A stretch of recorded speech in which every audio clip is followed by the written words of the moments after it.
Hari Raya Idul Adha sangat identik dengan perayaan santapan daging. Pasalnya, umat Islam akan menerima daging kurban, baik berupa kambing maupun sapi secara gratis. Warga pun biasanya menikmati daging kurban dengan berbagai cara dan menu, seperti dibakar atau diolah menggunakan kuah yang lezat. Dikutip dari Healthy Food, daging merupakan sumber protein yang sangat baik, serta mengandung vitamin yang dibutuhkan tubuh. Tetapi jika seseorang mengonsumsi daging secara berlebihan, justru akan menimbulkan resiko berbagai penyakit.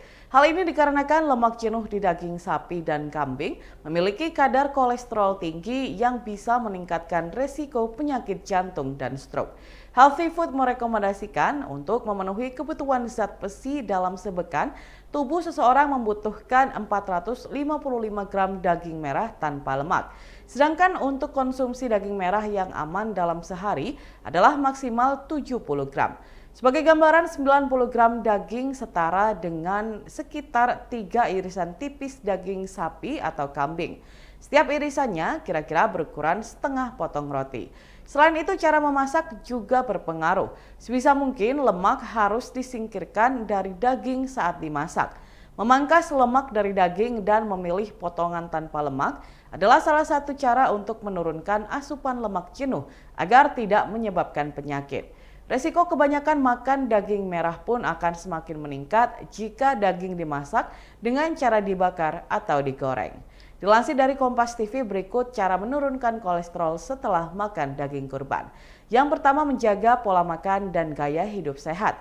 Dokter spesialis gizi Dr. Samuel Utoro mengatakan untuk mencegah penyakit yang diakibatkan oleh kolesterol tinggi, sebaiknya menjaga pola makan dan gaya hidup sehat. Yang kedua, mengimbangi dengan sayur dan buah. Dokter spesialis gizi Dr. Dian Permatasari mengatakan, menurutnya tidak ada makanan spesifik yang bisa menurunkan kadar kolesterol dalam tubuh. Memperbanyak konsumsi buah dan sayur merupakan salah satu tindakan yang baik untuk menjaga kadar kolesterol dalam tubuh. Yang ketiga, mengonsumsi oat dan kacang-kacangan. Ahli gizi dari Universitas Gadjah Mada Yogyakarta, Perdana Samukto, mengatakan ada sejumlah makanan yang mengandung serat larut yang dapat membantu menurunkan kolesterol.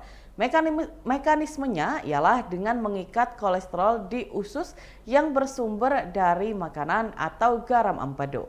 Contoh makanannya seperti kacang-kacangan, oat, bekatul, atau buah-buahan seperti jeruk, apel, alpukat, dan lainnya.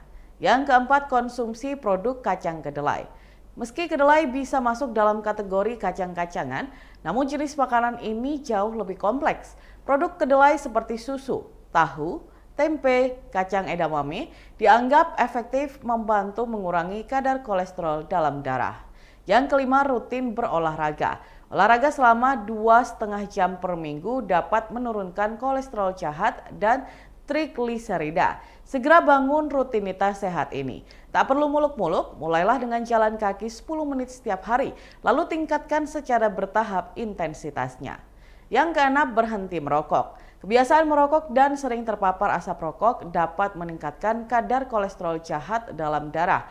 Untuk itu, perokok sebaiknya stop merokok dan minimalkan paparan asap rokok bagi perokok pasif.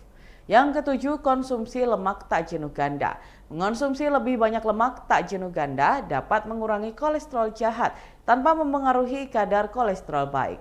Lemak tak jenuh ganda termasuk asam lemak, omega 3 dan omega 6. Sumber makanan lemak tak jenuh ganda meliputi kenari, salmon, tuna, trout, minyak kedelai, jagung, dan bunga matahari.